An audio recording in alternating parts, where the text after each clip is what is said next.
A few years later, Russian chemist Dmitri Mendeleev began a new empirical approach.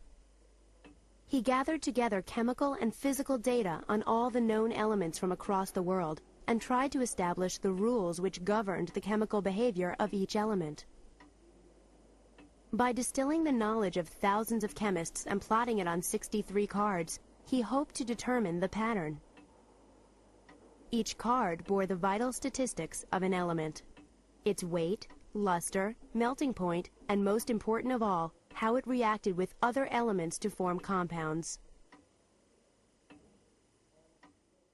Mendeleev arranged the elements in order of increasing weight, but didn't limit his grouping to 7 elements per row.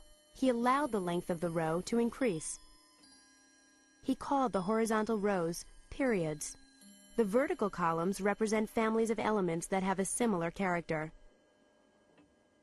If an element seemed to break the family pattern, he shifted it to another group, leaving a gap. These gaps represented elements that had not yet been discovered.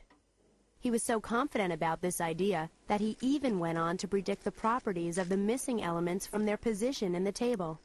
No one paid much attention to this until 4 years later, when a new element was discovered. Incredibly, there was an almost perfect match between the element's real properties and those predicted by Mendeleev. The periodic table worked, and today it is the cornerstone of chemistry. From now on, chemists were able to use the table to predict how different elements might react with each other.